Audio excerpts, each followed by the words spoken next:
aloha. It's Saturday here in Southern California. It's about 2 o'clock there, a.m., your time in the Philippines. So you are probably either sleeping or online. I hope you are resting and sleeping already. Looking forward to a wonderful day ahead, which is Sunday. I know almost everyone has plans to go to church this morning. So if you are going, please be safe and spread positivity, love, and peace. Today I want to talk to you about my hubby, how we met and all that. I have gotten a lot of questions on how we met, so here it goes. Hubby and I met in 2009, so we actually met over here. My best friend who I used to dance hula with, she just a few weeks ago moved to Florida with her husband and kid. Her husband and hubby are best friends, or they grew up together in the South Redondo Beach area, or actually it's North Redondo Beach area. I met him through my best friend's husband. He is like a brother to me. I have not seen him in quite some time because of work, and my work is just so busy, have been very busy all these years, but that's how we met. I was working doing satellite programs and at a lab many years ago, and one day I got a message from Messenger saying, "Oh, hi, how are you? I don't know if you remember me, but would you like to go out sometime?" Ingon si Chris. Wait guys, akong pasid lang si Ninja. Hold on. Hi Ninja. You want to come in? Are you ready? Okay, come on. Good boy. Go to sleep. Go to sleep. So that was the first step, or his first step. He sent me a message. He's just like, "Would you like to go out sometime?" I don't know if you remember me. I did remember him, and I met him briefly, or saw him long time ago at a party where my best friend brought me to. It was a potluck, and I guess we went to their house. I can't quite remember, but he is a friend of a friend, and I never spoke to him. He had a girlfriend at the time that he was living with. I think they lived together for 10 years. That's what he told me. But anyhow, I didn't know that they broke up, or I don't really know him, but he looked familiar. So I was responding to him, I was like, "Ew, aren't you married?" Because I don't know him. I thought he was married. He's like, "Oh no, she was my girlfriend and we broke up a few months ago." And I'm like, "Well, a few months ago, that means you're not over that relationship, because usually you're with a person for 10 years. You don't get over that person at least half the length of that relationship." So I was telling him, "Oh no, thank you. I'm not really looking for someone. I'm single, but I don't intend to date anyone. I've had several marriage proposals, and I just don't feel like I'm the marrying type. I don't want to be with anybody right now." That's what I told him. So he's like, "Oh, okay." So a few days passed, and then I got a message again.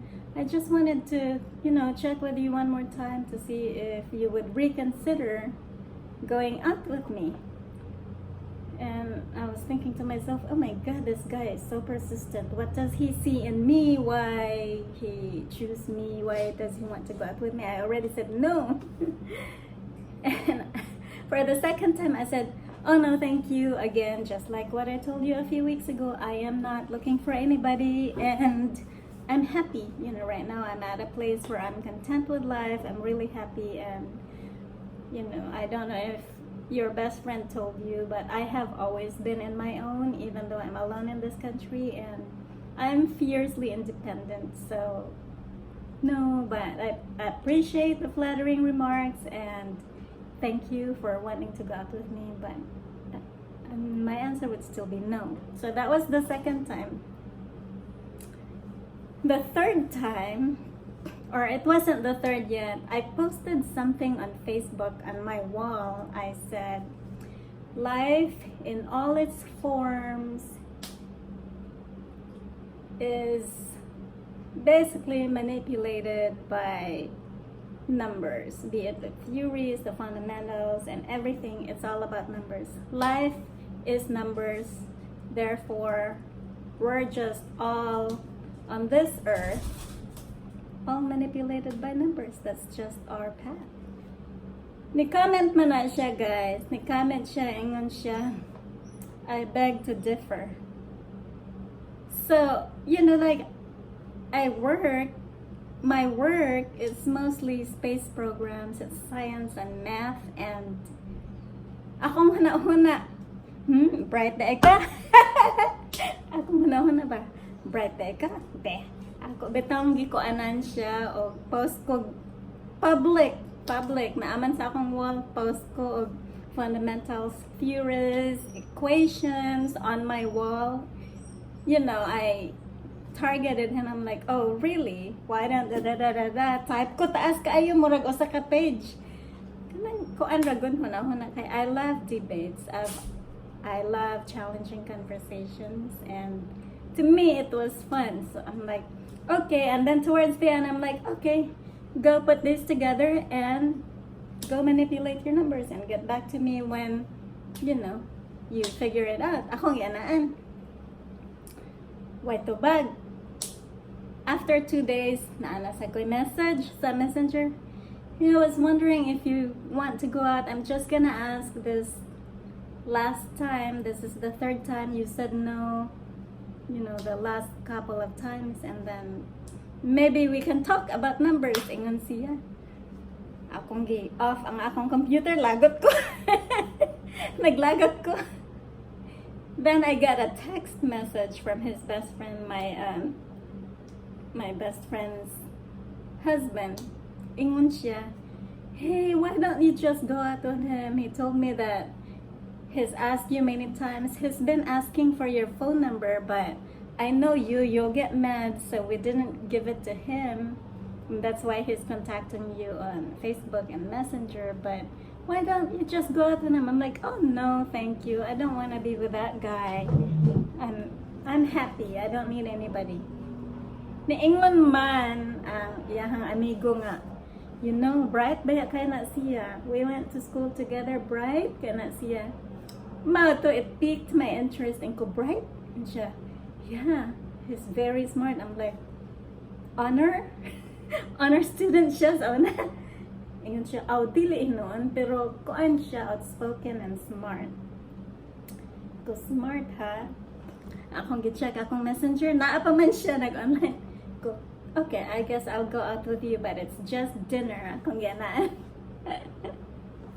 But ingon siya, oh, okay, I'll pick you up. I'm like, oh no, I don't really trust guys that much, so I'll meet you at the restaurant. How about you pick a restaurant, and I will meet you over there. So ingon siya, okay, let me think about it. So comes Friday, which was the day we were going out or meeting, he couldn't figure out what restaurant. So I'm like, okay, fine, I'll just pick a restaurant. So I picked this seafood restaurant, which is classy, but you can still go in wearing casual, or if you want to dress up, you can, but it's on the beach, so it's beautiful. So I'm like, oh, okay, this one is only 5 minutes from my house. I said, do you want to meet here? Ingon siya, okay. And then an hour later, pag abot na ko sa balay, nag-ilis ko. Ingon siya, I'll just pick you up. Like, oh no, it's okay. It's like, come on, you can trust me. I live in Redondo too, so we're not that far away. I'll just pick you up. I said, okay, but just pick me up. You can't come in because, you know, I have a security code, so you can't come in through the gate. I will meet you outside by my car where I park. Ngun siya, okay. Sus guys, paggawas na ko sa gate, gipick up ko niya. Ang iyang gisakyan, wala ko nanaway. Pero na problema jud ko sa iyang truck. Iyang gidala nga sakyanan. Taas kayo nga truck, kanang high up ba? Nya nag-mini skirt ko, black na mini dress ba nga? Kanang above the knee. Di man ko katikang kay taas man kayo. Inko, are you sure you don't want to just, you know, meet there, that way I can drive myself home? And she said, no, I'm already here. Come on in. And I'm like, well, let's use my car. Kay akong car ato kay convertible. Silver siya nga convertible. So it's a fun ride. And siya, no, I feel bad. I'll drive so we can just use my truck. Ingon ko, dili man ko katikang kay taas kayo. Kung ganan. Mato. Pag ato na ko sa my door sa car, iyang gitouch ang akong lubot niya, iyang gi-push up. Laguta ginako, lagut kay ko yung animal first date and then you're already touching my butt. Sige siya ngisi, sige ngisi. Lagut ko nimo makabawas ko ani inig dinner bahala. So we got to the restaurant. I made reservations, so you know it's ready for us. So I had grilled halibut with sauteed spinach and rice pilaf, and I think he had the same kay mura siya ginervyos bitong he was so nervous, and then murag kurog gamay nga murag maulaw nga nag-atbang mi, so kuan naka alinggat ko nga mura siya nauwaw nga kanang murag nervous ba. So ako guys, ingon ani ra gyud ko bisan pag kinsay akong kay istorya di jud ko mauwaw kanang just, you know, be myself, right? So I'm just myself. This is, whenever you met me, this is how I am. Tabian, kanang komedyante, anya, dili mauwaw, kanang, because I have nothing to hide. So ako siyang gihikap sa iyang kamot. Iko, hey, are you nervous? Ingon siya, yeah, a little bit. Kaya mura gipaningot ba? Ingon ko, don't be, because, you know, just be yourself. This is how I am, and I'm always like this, with or without a date, you know, like anywhere. This is how I am. And then siya, oh, okay, maoto. Ingon ko, would it help if tuparan tika instead of atbang para dili ka ma nervyos? Ingon then siya, oh, okay, that would help. Okay, Ninja wants to go out again. Hold on one moment, guys. Aha ka guys, nakatawa mo kay nga no, kung gipagawa si Ninja. Balik ko diri, I talk for 10 minutes and then I realize, oh shoot, the video recorder is not on. Sayang. Mga ondeta guys, apple.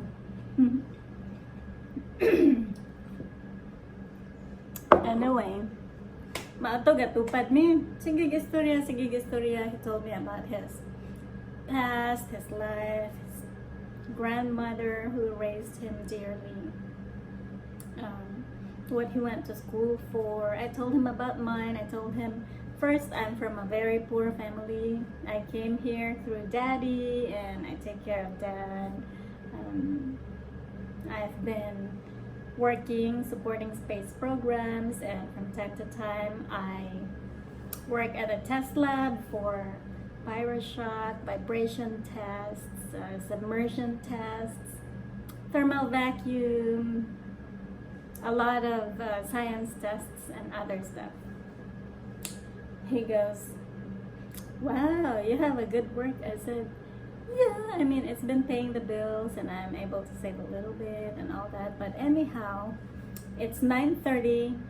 Will you please drop me off to home because I might have to go to the lab tomorrow. Ingon siya. Sa paduman, good. And go, oh, sometimes I go, I have a key and I just go to do some paperwork, trying to catch up. And then siya, okay. So padung nami pa uli, nikalit og ingon. Ganahan ka mo ato sa Starbucks? Ako na, ay shit, he likes me. Starbucks. And then siya, come on, it's only 5 minutes away. I'm like, okay, we go to Starbucks. So, kay baw ko nga ang Starbucks dapit sa akong balay, kay maumay among atuan, maakinadulan, is closing. So I'm like, we better hurry because they close at, 10.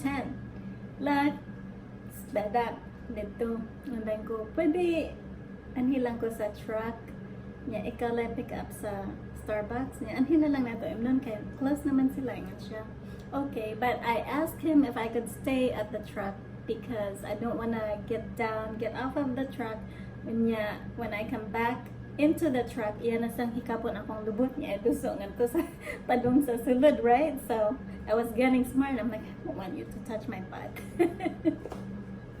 Maato, sigig inam, sigig istorya. And then it was like 10:30. I'm like, I really need to go home because, I need to catch up on my sleep. Could you please drop me off? Maato, ingon siya, okay, drop off.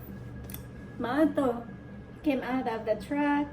I came down and I'm like, bye, thank you so much for dinner, and next time, if there's a next time, I will buy dinner. It will be my treat. And I'm saying, okay, I'm looking forward to it. And I'm like, okay, good night, bye. So, sud ko sa gate siya, parang lagaw. Pagkabuntag, muadtunta ko sa lab. I can't find my jacket, or I think it was a light sweater. My favorite one, it was white. Di ako siyang gi-text before I go to the restaurant, mangita sa jacket, right? Or sa sweater. And ko, hey, may I ask a question? Did I leave anything in your truck last night? Like maybe my sweater? Because I can't find it for some reason. I'm going to the restaurant if you don't have it, but if you have it, may I pick it up? And then siya, oh, no, I'll drop it off later. Ang ko, patay. Mamisita na sang kagwan. Maato niya, ingon ko, okay, I'll cook. Ingon siya, oh no, don't cook. Wa pa man siya kay bawa kung maglungag, magluto ba og food. So ingon siya, don't cook, please don't cook, I'll bring food.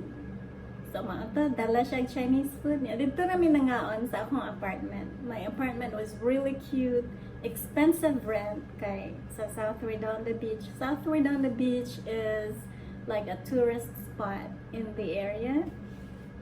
So, mahal kayo ang rent. But, nindot yung kayo siya kay gated. Wala rin makasulod-sulod. Kay naa may security code. Unya, kanang, when I open my door, the swimming pool and jacuzzi is right there. It's like 2-3 feet away from my door. So, it was nice. It keeps the house cool. Well, it's cool anyway because I'm on the beach, but it was a nice apartment. So, we just ate and, I did some karaoke. We sang. Maawaw naghihapon siya. Pagkadugayan na, baga na yang now. Joke ra. Joke ra ka, di siya kasabot. Di bitaw. So, istorya, why hikapay. Istorya. He got to know my cats. On Monday, that following Monday, kay Sabado man to, pagka Monday, na ako sa work, ni-text siya, ingon siya, do you want to have lunch at my house? Uncle, you have a house? And siya, yeah, I have a house. Do you want to have lunch here? I'm like, I only have an hour lunch. And siya, oh, my house is 5 minutes away from your work. Ako, sus, animal, like yun, Google na siguro niya ako work. So I'm like, oh, okay, I'll swing by since it's 5 minutes away. So I picked up lunch. Then I swung by his house and he was there. And I'm like, hey, guys, kaya nga nung iya kong gipaadto sa iyahang balay, gipaila-ila ko sa iyahang mama. Few days after yung first date, paila-ila ko sa iyahang mama. Maato ang akong hunahuna. Ayay, ang hinampak, tininoon. Diyan yan iya. Ya, ako, pa ko sure. I know we got along katong duha ka dates, but you know, I wasn't really looking for anyone. Like, I didn't really want to get married. Like, I've been proposed 12 times. Si Chris kay ka-13th na siya nga ni-propose. Kay, ang ako yung mga kaagi kanang doon ako'y mauyab or dates lang good. Like, after 2 months, 3 months, mo-propose dayon sila. Doon ay uban mga 1 month, like 4 weeks after 2 dates, mo-propose. O niya, mahadlok ko. Kay, like, this person is crazy. Why would he want to marry me when, you know, we haven't even kissed or, you know, like, he doesn't know me. But, ako silang ipangutan na, eventually, why? Why do you want to marry me after, you know, 3 weeks of knowing me or, you know, 2 months of knowing me? Why do you want to marry me? Ang ilag yung rason nga, so hard to find someone really nice and genuine and, you know, someone who helps her family and someone who just cares about everything. It's hard. So, moingan din sila, I'm sure my parents would love you. And I'm like, okay, weird. And then I moved to a different place, you know, like I would pack up because daghan jud kaayo manguyab. Ang uban mahimong mga stalker niya, mga dato ba ya. So I would pack up and then I would move to a different city, like move to a different apartment, and then naana sa laing manguyab. I moved to San Francisco, naana sa laing manguyab, unya. Ambot nga no. But anyway, balik ta ni Chris. Napaila-ila ko sa iyang mama that day. And then the following week, tawag na pa siya, oh, do you wanna go out? Wala, panong na gini propose. Hingon ko, oh, I don't really feel like going out anymore. I'm busy with work. I don't feel good. Kanang ngita ko daghang alibay ba? Katultol naman siya asa ko puyo.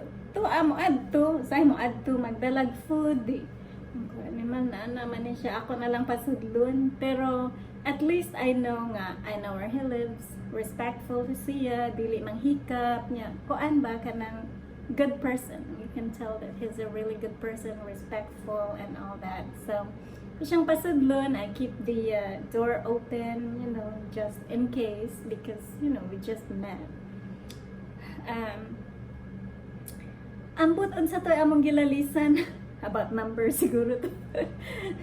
naglalis me unya napadung sa away. Ambot unsa to, I can't remember what it was. Kay that day I found out nga ganahan sad siya kanang makiglalis. Ako di ko ganahan makiglalis, pero ganahan ko kana ng exchanging ideas nga why anay ba kanang smart talk lang good nga. Oh, this is what I think. Oh, I think you're wrong because this is how it should be. Kanang exchanging of ideas ba? Dili kanang ay lamok. Dili kanang mo kalit lag dako sa tingog niya, masuko ingon ana bitaw niya. Siya dako kayo siya tingog kanang compassionate na gani siya sa subject nga inyong giistoryahan. Mukalit og barog nga kanang murag pinabundak ang tingog, naglagot ko. Ingon ko, you don't talk to me like that. My parents never spoke to me like that. No one ever spoke to me like that. And you don't raise your voice on a woman. You don't raise your voice on me. Lagot ko, ako siyang ingnan, get out. And siya, why are you mad? I'm like, just get out. Don't come back. Ever again, I don't want to see you. Ever again, just get out. So, niadto ko sa akong room. Akong gilakan ako akong room. Ingon ko, please leave. When you leave, lock the door. Mato natog ko, lagot kay ko nakatog ko. So anyway, even if he leaves the living room door open, my cats were with me in the room, so everything is still safe and no one can come in anyway into the complex. So like, okay, so lagot siya. Yaw siya sa gawas sa akong room. Again ako pasaglan, nakatog ko. Mata ko mga 7 o'clock in the morning, marag nakalimot na ko sa akong kalagot ba, nakalimot na ko kung unsa nahitabo pagka the other day or last night. So, bago pa mura ka excuse me guys, Venus!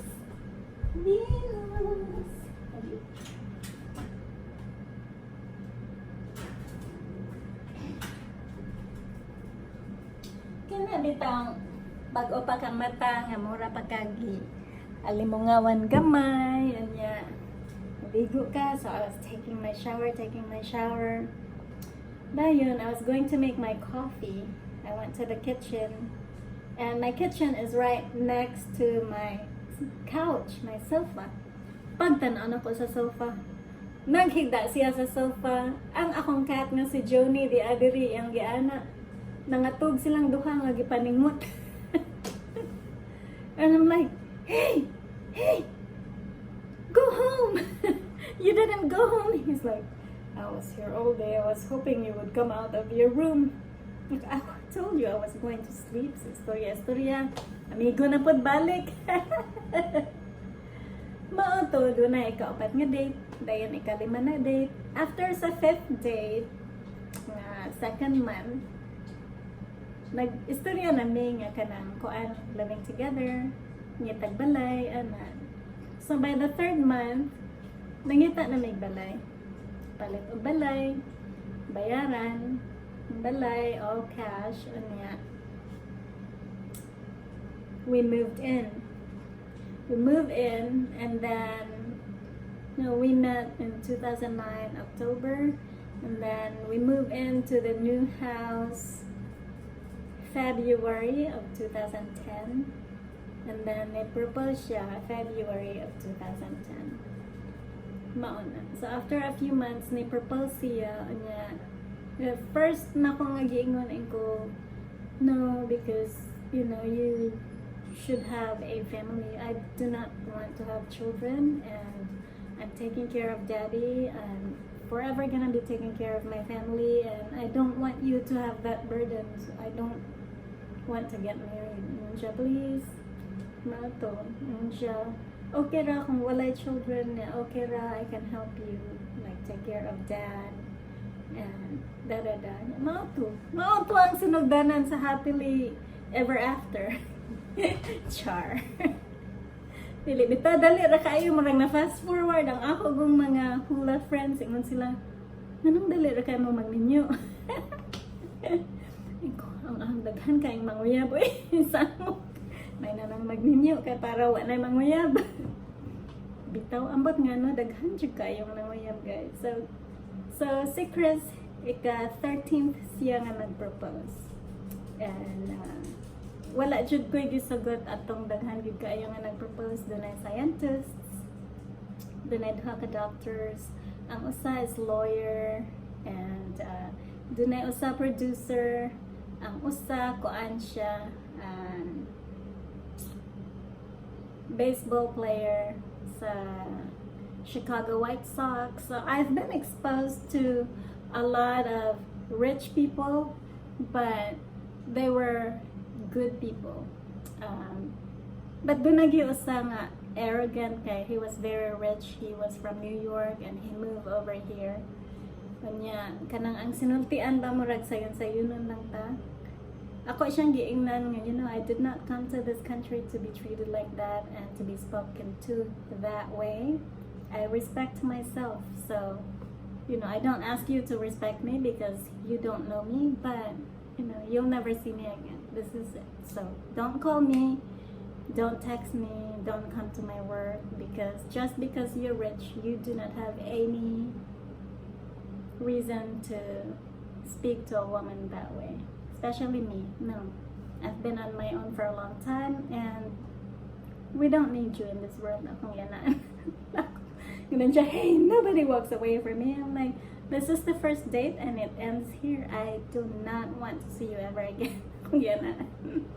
Pero the rest, yun, dato kayo sila nga humble, they help people, like good heart, good parents.